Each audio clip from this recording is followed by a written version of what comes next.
तिळगुळ घ्या गोड गोड बोला, आमचं तिळगुळ सांडू नका, आमच्याशी तुम्ही भांडू नका. नमस्कार, मी यामिनी आपलं स्वागत करते आपल्या हॅशटॅग कुकिंग बाय यामिनीमध्ये. तर संक्रांत आली आणि तिळगुळ बनवायचे पण चिकट होतात, खायला चिवट वाटतात. चला बघूया परफेक्ट प्रमाणामध्ये. या प्रमाणामध्ये जर तुम्ही तिळगुळ केले तर चिकट पण होणार नाहीत आणि खायलाही सोपे जातील. चला बनवूया तिळगुळ.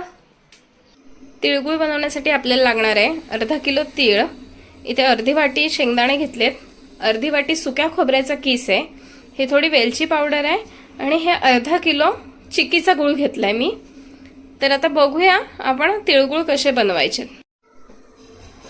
तर तिळगुळ बनवण्यासाठी मी इथे कढई गरम करून घेतली. त्यामध्ये मी हे सगळे तीळ ओतते. हे आपल्याला चांगले चुटचुट करून भाजेपर्यंत, चुटचुट असा आवाज येईपर्यंत भाजून घ्यायचे. करपू द्यायचे नाहीये, मंद गॅसवरच भाजा. जर जोरात गॅस केला तर ते लगेच करपू शकतात, त्यामुळे मंद गॅसवर भाजून घ्यायचे.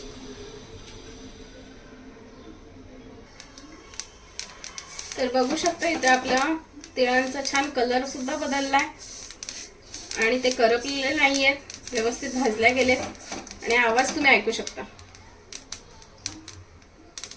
बघा चांगले तडतड करायला लागलेले आहेत, म्हणजे आपले तीळ चांगले भाजून झालेले आहेत, खरपूस भाजून झालेले आहेत. तर आता काय करायचं आपल्याला, हे काढून घ्यायचे. बघा मी इथे तीळ काढून घेतलेत. आता यामध्ये आपल्याला हे सुकं खोबरं घालायचंय, हे सुद्धा थोडंसं भाजून घ्यायचंय, खूप अगदी करपवायचं नाहीये.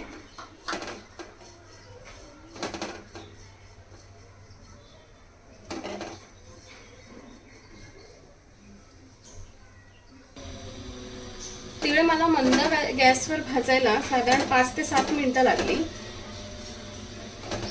आता खोबरं भाजून घेऊया. असे शेंगदाणे सुद्धा भाजून घ्यायचे आणि त्याचं ना साल काढून घ्यायचंय. माझ्याकडे ऑलरेडी भाजलेले शेंगदाणे होते, मी तेच वापरते. तर तुम्ही शेंगदाणे सुद्धा व्यवस्थित भाजून त्याचं साल काढून घ्यायचंय.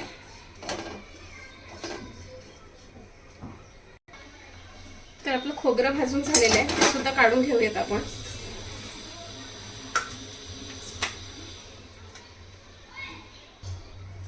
तर बघू शकता इथे आपलं खोबरं भाजून झालेलं आहे आणि हे शेंगदाणे सुद्धा बघा माझे भाजलेले आहेत आणि त्याचे साल मी काढून घेतलंय.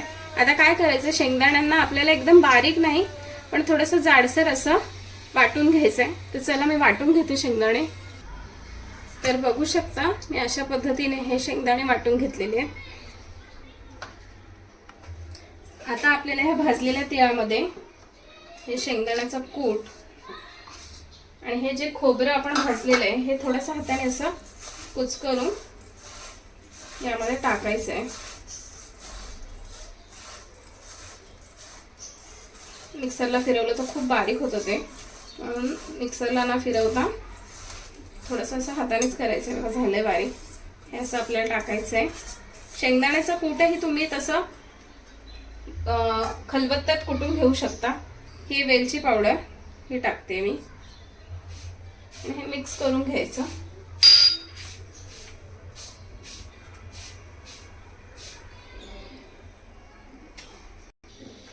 आता आपण पाक करतोय. पाक करायसाठी बघा मी कढई घेतली आणि त्याच्यात हा गूळ ऍड करते.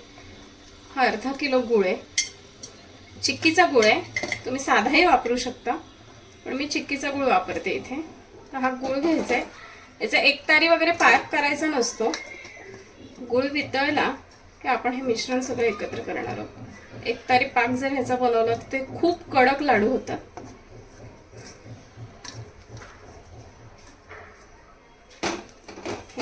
गूळ घातलाय मी इथे.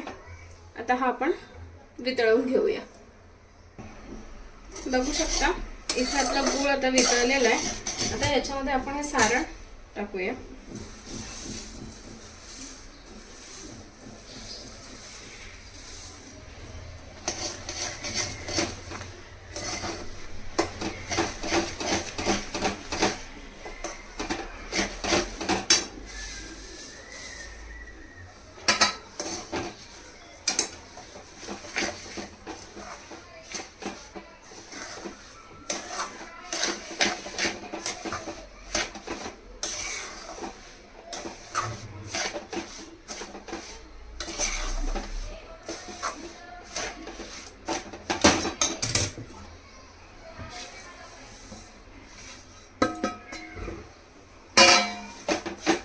मिश्रण सगळं मिक्स करून घ्यायचं आहे.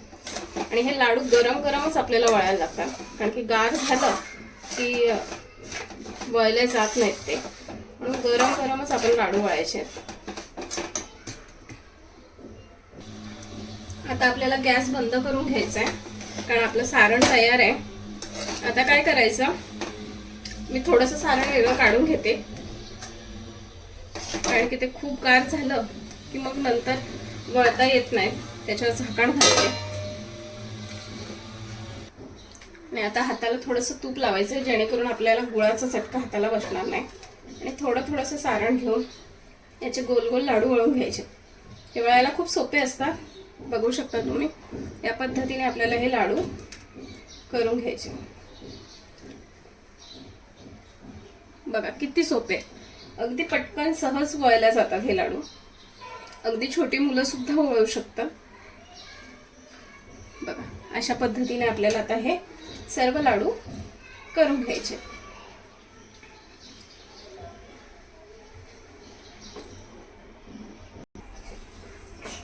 तर बघा लाडू आपले तयार झाले, एकदम बनवायला सोपे. जसं मी मगाशी म्हटलं की अगदी लहान मुलं वळू शकतील असे लाडू होतात. पण लहान मुलांना सांगू नका, कारण की गूळ गरम असतो आणि हाताला चटका लागू शकतो. बघा कढई सुद्धा एकदम स्वच्छ झालेली आहे, कढईला सुद्धा काही राहिलेलं नाहीये. अर्धा किलोच्या ह्या प्रमाणात जर लाडू बनवलेत तर अगदी हे बघा न चिटकणारे, चावायला अगदी सोयीस्कर असे हे लाडू तयार होत आहेत. चला तर मग बनवा तिळगुळ लाडू. तर बघा रेडी आहेत आपले तिळगुळ. अजूनही तुम्ही माझ्या चॅनलला सबस्क्राईब नसेल केलं तर सबस्क्राईब करा, शेअर करा, लाईक करा. थँक्यू.